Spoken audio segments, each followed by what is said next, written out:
और स्वरूप से वस्तुतः देखा जाए तो कभी प्रकृति किसी की होती ही नहीं है, उसे स्वरूप ही नहीं कहा जाता जिससे हम अलग हो जाए, वो हमारा स्वरूप नहीं हो सकता। तब भी और स्वरूप हमारा है निरतिशय आनंद, चिदानंद रूप शिवम शिवम एवं सा। लेकिन हम देखते हैं कि हम सब पदे पदे अनेकों प्रकार के दुखों से युक्त अपने आप को समझ रहा है, दुखी समझ रहा है। इसका अर्थ है कि हम निरतिशय आनंद स्वरूप से प्रचुर हुए हैं। हमारा जो निरतिशय आनंद स्वरूप है उससे प्रच्युति वस्तुतः हो नहीं सकती। प्रच्युति जैसे दिख रही है, प्रतीत हो रही है, वह अज्ञान के कारण है और उस अज्ञान की निवृत्ति ही मानी जाती है निरतिशय आनंद की, आनंद स्वरूप की प्राप्ति, स्वरूपावस्थान हो या मोक्ष हो।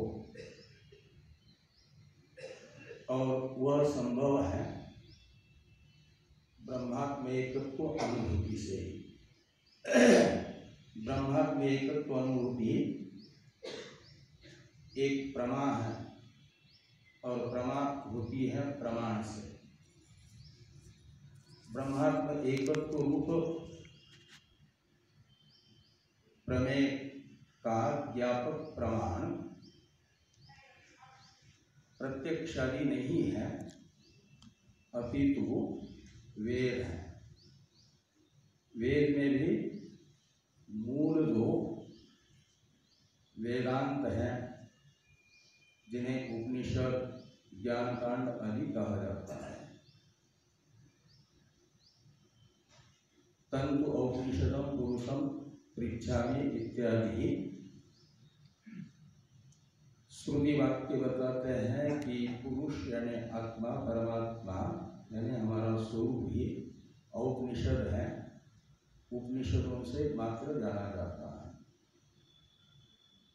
और उपनिषद का परम तात्पर्य ब्रह्मात्म एकत्व में ही बताने वाला दर्शन प्रस्थान ब्रह्मसूत्र, स्रोत प्रस्थान उपनिषद एवं स्मार्त प्रस्थान जो श्रीमद् भगवद गीता है, जिसका इस वर्ष अष्टादशा में आपने श्रवण किया।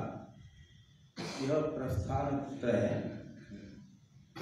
ब्रह्मात्म एकत्व रूप प्रमेय का ज्ञापन करने वाला प्रमाण है और इस प्रमाण का स्वयं की बुद्धि से विचार करने से नहीं होता है अनुभव ब्रह्मात्म एकत्व का, जितना भी बुद्धिमान हो। इसलिए ये कहा गया कि तद विज्ञानार्थम स्वगुरुमेवाभिगच्छेत् समित्पाणि श्रोत्रियं ब्रह्मनिष्ठम्।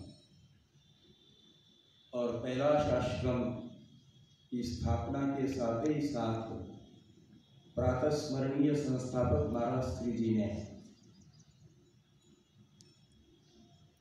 ब्रह्मात्म एकत्व के व्यापक प्रमाणों का स्वाध्याय की परंपरा यहाँ पर जो प्रारंभ की, वह कैलाश आश्रम की स्थापना के साथ ही साथ अविच्छिन्न रूप से आज तक प्रवाहित हो रही है।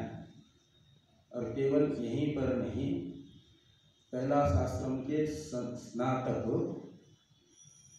तब से लेकर के आज तक के कई एक महापुरुष हुए जिन्होंने इस परंपरा को विश्व भर के मुमुक्षु तक पहुंचाया है। और आज भी विश्व भर के मुमुक्षुजन लाभान्वित हो रहे हैं। भले ही यहाँ पर अष्टादशाह में सैकड़ों की संख्या में मात्र जिज्ञासु दिखते हैं, लेकिन हजारों की संख्या में ऑनलाइन लाभ उठा रहे हैं कैलाश आश्रम की इस परंपरा का। और इस शुद्ध परंपरा को प्रारंभ करने वाले महाराज श्री जी का कैलाश आश्रम की स्थापना के समय से लेकर के आज तक के मुमुक्षुजनों पर तथा भविष्य में भी आने वाले मुमुक्षुजनों पर अहेतुक अनुग्रह है कि वे मनुष्य जीवन का जो उद्देश्य है स्वरूप की प्राप्ति, वह कराने में महान सहयोगी यह परंपरा बन रही है। ऐसे महाराज श्री जी के पावन चरणारविंदों में अपनी वाक पुष्पांजलि समर्पित करते हुए अल्पवाणी को यहीं पर विश्राम हो।